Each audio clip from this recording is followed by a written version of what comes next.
Em Isaías 53, você pode ficar ouvindo mesmo a palavra. Há uma biografia de Cristo, uma profecia antecipada, que diz assim: ora, quem creu em nossa pregação, e a quem foi revelado o braço do Senhor? Ele cresceu diante dele como um broto tenro e como uma raiz seca. Ele não apresentava qualquer formosura ou majestade que pudesse atrair os seres humanos. Nada havia em seu aspecto físico pelo que pudéssemos ser cativados. Pelo contrário, foi desprezado, foi rejeitado pelos homens, viveu como homem de dores e experimentou todo o sofrimento. Essa biografia que Isaías ele vai falar a respeito de Jesus, vai demonstrar toda a tortura, todo o sofrimento, toda a dor que o nosso Senhor Jesus ele passou. Nessa noite, queridos irmãos e minhas irmãs, eu não vim pregar uma mensagem, uma chave de carro e nem tampouco uma chave de casa para você, mas eu vim aqui nessa noite relembrar a você o quanto Jesus sofreu por nós na cruz do Calvário. Será que tem alguém aqui que pode entender isso? 720 anos mais tarde, Jesus ele vai nascer numa cidade chamada de Nazaré, considerada uma cidade pobre. Não tinha cerca de 100 habitantes naquela cidade. Jesus ele vai nascer ali. A Bíblia diz que com 12 anos de idade ele, Jesus, entrou dentro de um templo.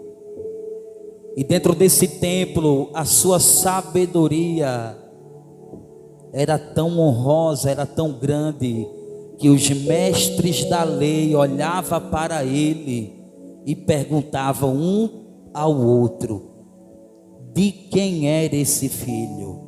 Ou de quem era esse garoto? De onde vem tanta sabedoria assim? Jesus viveu como todo garoto judeu ele viveu. Com 5 anos de idade, todo garoto judeu, ele deveria aprender os primeiros 5 livros da Bíblia, chamado de Pentateuco. Com 12 anos de idade, ele deveria já gravar em seu próprio pensamento os livros poéticos, os livros históricos e os livros proféticos. Com 12 anos de idade, todo garoto judeu já deveria ter em mente isso.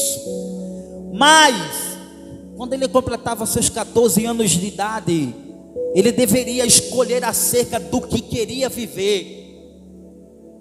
Mas, como Jesus não tinha um professor à altura para o ensinar, ele optou trabalhar com seu pai José na carpintaria. Porque na verdade não tinha professor para ensinar o nosso mestre. Como ele completa 30 anos de idade, ele vai para o Rio Jordão, a fim de ser batizado por João Batista, seu primo. E o que me chama a atenção é que quando ele vai ser batizado por João Batista, João está batizando no Jordão. E em suas pregações de João Batista era pesadíssimas. Qual era a pregação de João Batista? Arrependei-vos.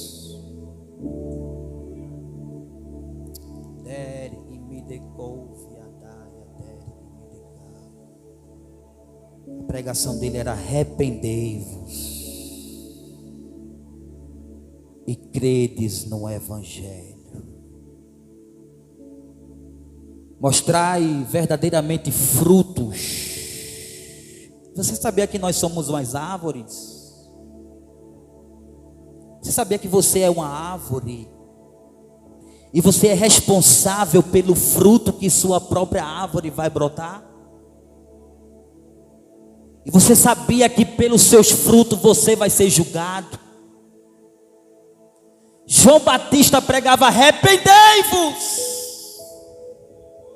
e convertei-vos e credes no Evangelho, porque o reino do céu está próximo. Mostrais, pois, frutos dignos de arrependimento, porque o machado já está posto à raiz das árvores. Toda árvore que não dá bons frutos será cortada e lançada no fogo que nunca se apaga.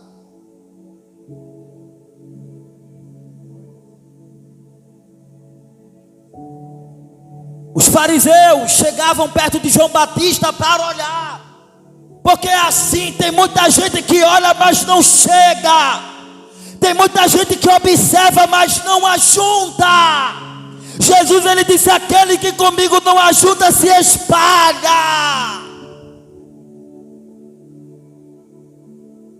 E ele, olhando para os fariseus que não queriam se arrepender, ele disse: arrependei-vos, raça de víboras.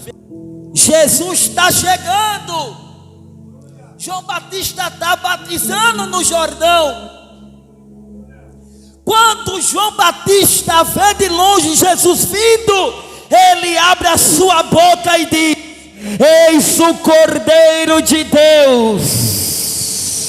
Eis aí o Cordeiro de Deus. Alguém talvez perguntou: que cordeiro é esse? É o Cordeiro que tira o pecado do mundo. É o Cordeiro que tira o pecado da humanidade.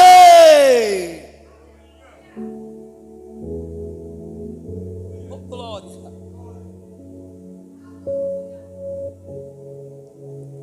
Jesus vai descer as águas, para você perceber que ele deu exemplo, para que você possa seguir.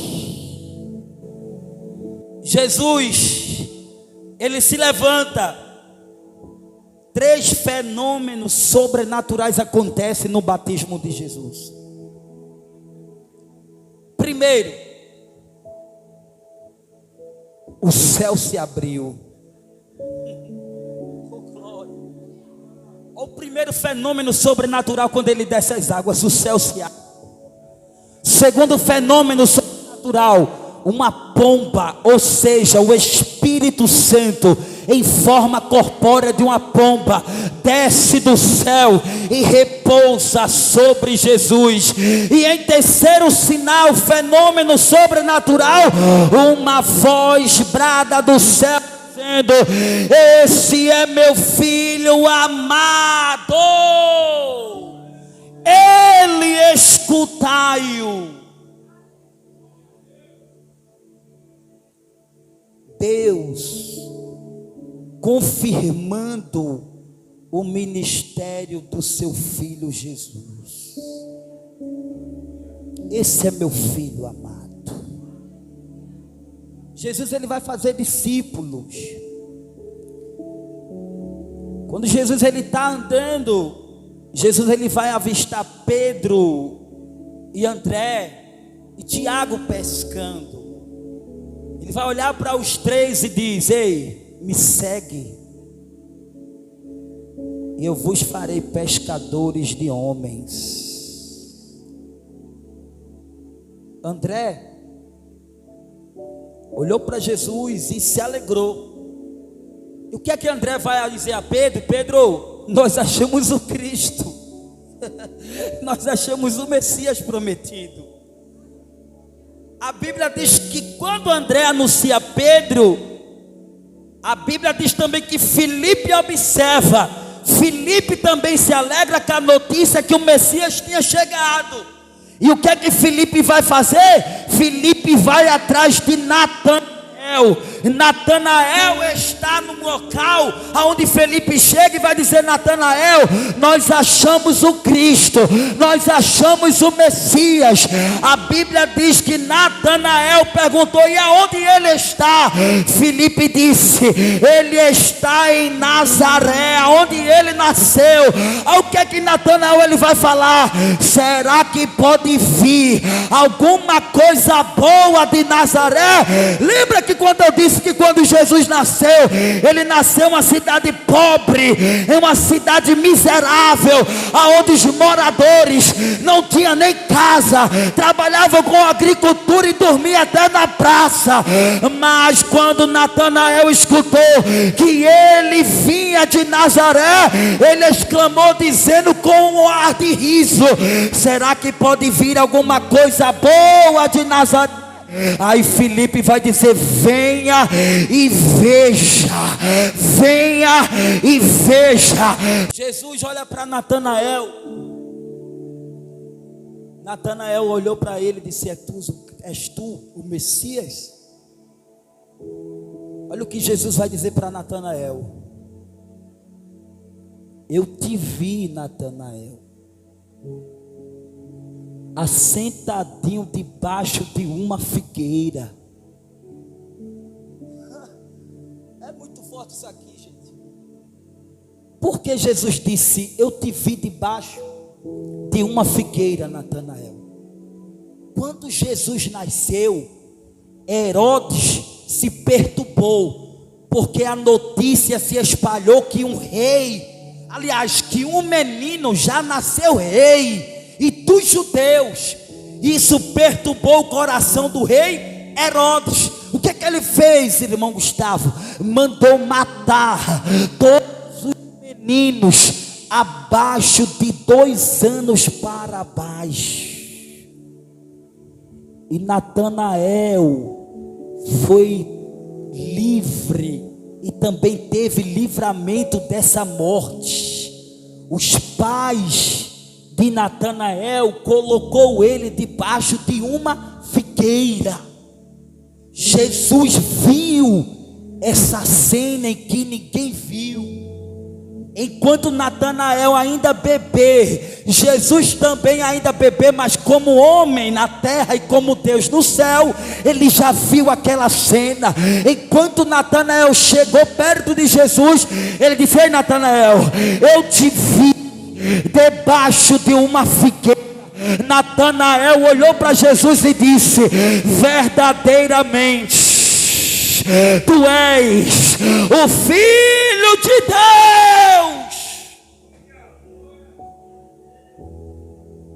Olha o que Jesus disse: só porque eu te disse que te vi debaixo da figueira, tu creres? Coisas maiores você verá. A partir de hoje, Natanael, tu verás o céu aberto e verás os anjos de Deus descendo e subindo sobre o Filho do Homem. Jesus, ele vai percorrer as cidades. Sua pregação é: arrependei-vos, não muda. Curando o cego, curando o paralítico, ressuscitando os mortos. Jesus disse: levantai-vos. Mas deu um conselho: orai e vigiai. Porque na verdade o Espírito Santo, o Espírito está sempre pronto, mas a carne é fraca. Depende de quem eu e você alimenta mais, é que vai reinar.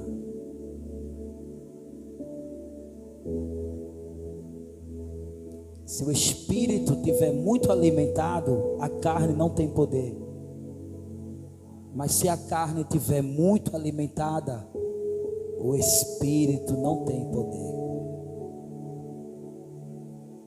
Levantem-se, é chegada a minha hora.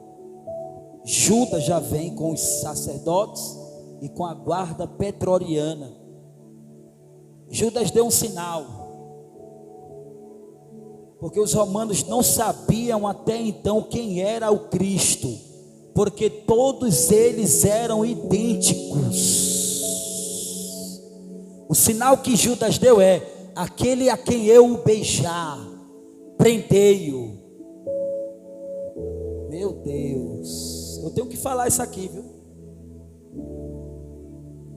Até com um beijo a gente é traído. Cuidado com quem bate no teu ombro e diz: eu estou contigo. Cuidado. O que é 30 moedinhas de prata? Foi o preço que Judas cobrou para entregar Jesus. Deu um beijo em Jesus. Mas eu acho muito lindo isso aqui, meu pastor. Alguém chega para trair Jesus e ainda dá um beijo.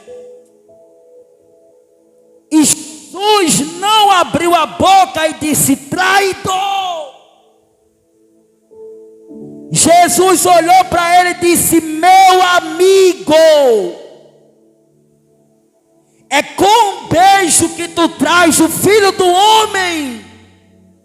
Sabe por que Jesus chamou Judas de amigo? Porque aquilo que fazem comigo e com você nunca vai diferir quem somos nós. Não importa quem traiu, se ele é traidor, ele continua sendo. Mas eu e você somos diferenciados. Quem é traidor vai morrer traidor, mas a gente somos diferentes. Amigo, com um beijo tu trai o Filho do Homem. Já vou encerrar. Jesus agora é entregue. Vai prender o meu mestre? Não. Agora você vai entender. Sabe o que é você ter intimidade com alguém? Intimidade profunda, de você a ponto de ser como Davi e Jonatas, amar a alma um do outro, e mexer com você, e seu amigo dizer: com ele você não mexe. É porque os discípulos eram imperfeitos, mas a intimidade era real. Mas Jesus disse a Pedro: ei, antes que o galo cante, tu me negarás. Pedro disse: ainda que tu seja morto, eu também serei morto contigo. Pedro foi avisado. Jesus, ele é pego, vai ser flagelado. Quando levaram Jesus para ser flagelado, os carrascos pegam esse azorrague, começam a maltratar Jesus sem dó e sem piedade. 39 chibatadas.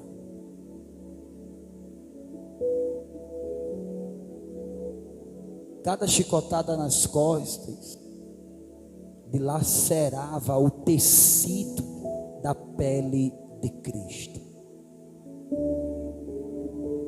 Eles não escolhiam lugar para bater. Aonde o azorrague pegava, ele cravava. E para puxar, tinha que ser com força. E no puxão que ele puxava, arrancava peles. Acredita-se ainda os teólogos que chegava a cravar nas suas próprias costelas. 39 chibatadas com 12 pontas, dava um tal de 400 e poucas perfurações em seu corpo. Mas eu acredito que em seu pensamento ele dizia: vai valer a pena, vai valer a pena. Pedro entra no meio da multidão para ver o que iria acontecer. Chega um e diz: tu és um discípulo também. Ele diz: eu não sou. Tu estava com ele. Ele dizia: eu não. Ele vai se aproximar de uma fogueira, vai chegar uma criada e vai dizer: olha as tuas vestes, olha a tua fala, olha teu comportamento. Tudo isso te denuncia que tu também estava com Jesus. Quando Pedro disse isso, o galo cantou. Isso é muito profundo. Aqui não só é uma que canta, não, igreja. Tem um significado por trás da ave que canta, que é o galo. Primeiro significado, que ali era para ser trocado a primeira guarda pretoriana que assumiu a noite. A que assumia a noite e saía, e o que entrava pela madrugada deveria ficar assumindo a posição dos que passaram a noite inteira. Segundo significado, os sacerdotes esperavam o canto do galo para poder entrar dentro do tabernáculo, tirar as cinzas. Lembra de ontem? Tirar a cinza, tirar as lenhas velhas, tirar o resto do sacrifício, porque o verdadeiro sacrifício estava começando, a crucificação do Cordeiro de Deus. Levaram ele, no meio do caminho, muita pedrada, no meio do caminho, muita cuspida no seu rosto, muitas blasfêmias. Mas ele foi até o final. Uma coisa que eu me maravilho é Jesus pendurado na cruz, um à sua esquerda, outro à sua direita. Escute isso aqui, guarda. O da esquerda era considerado como um desprezador. O direito é considerado como aceitação. Está Jesus no meio, todos embaixo, em volta, zombando, sarrando com Jesus. O sumo sacerdote chega e diz: se tu és o Cristo, Filho de Deus, desce e nós creremos em ti. A verdade é que o inimigo queria fazer Jesus descer da cruz, mas a missão dele não era descer, a missão dele era subir na cruz, porque ele subindo é o troféu da nossa alma, da nossa redenção, da nossa libertação. O sacerdote aqui, ele está sendo usado pelo inimigo. Desce. Jesus precisava orar, fazer uma oração, porque ele viu o cenário terrível. Enquanto ele veio morrer por todos, como lemos em João 3,16, o cenário está tudo ao contrário para ele, e ele precisa desabafar, mas ele está pregado na cruz. Ele está com o patíbulo, o horizontal pesava aproximadamente 60 quilos, e o estirpe estava no Gólgota, que era o vertical, esperando somente o condenado chegar para ser apregoado. Um prego de 8 polegadas na sua mão esquerda, outro prego de 8 polegadas na sua mão direita, outro prego de 9 polegadas pregado nos seus pés, mas ele não abriu a boca. Como a ovelha muda perante seus tosqueneadores, ele não abriu a boca, mas o castigo que nos trouxe a paz estava sendo realizado nele. Quando colocou colocaram ele naquela cruz, os carrascos começaram a levantá-lo, todos zombando dele, todos maltratando ele com palavra. Da esquerda tem um, na direita tem outro. O da esquerda começa a zombar dele, dizendo: salvou os outros, né? Salve a nós também. Enquanto o da direita olhou para ele e disse: não temes a Deus. Estamos debaixo da mesma condenação. Olha, Dimas, nós fizemos tudo isso para estarmos aqui, mas este aqui nenhum mal fez. Olhou para Jesus e disse: Senhor, lembra-te de mim quando entrares no paraíso. Houve arrependimento naquela alma. Jesus olhou para ele e disse: ainda hoje tu estás comigo no paraíso. Enquanto Jesus falara com aquele ladrão, o povo começaram a zombar. Jesus, ele vai se inclinar.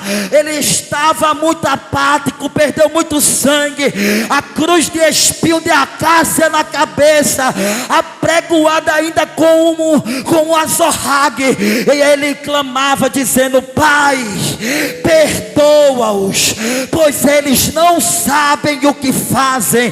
Aí é que eu entro para dizer a você: a morte tentou matá-lo, mas ele disse: epa, Pai, nas tuas mãos eu entrego o meu espírito.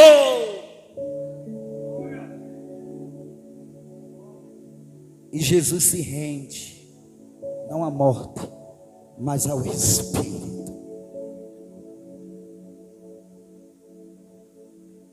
O véu do templo rasgou, não para Deus sair, mas para nós entrar.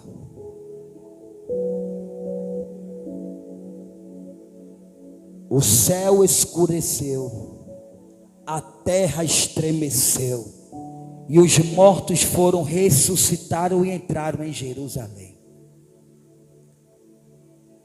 Tem gente que diz ainda assim: para que acreditar em Cristo?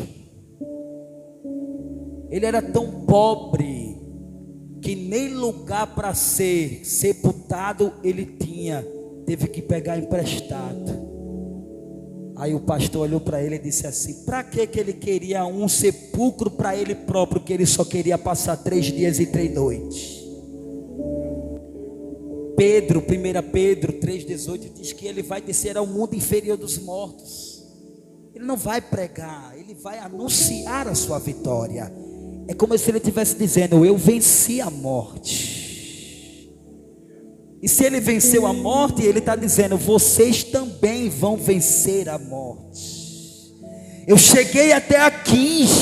É Jesus dizer: eu cheguei até aqui, vocês também poderão chegar. João 16, verso 33, ele diz: no mundo tereis aflições, mas pelo amor de Deus, tenham bom ânimo, eu venci o mundo e vocês também poderão vencer. Pode ficar de pé, meus irmãos.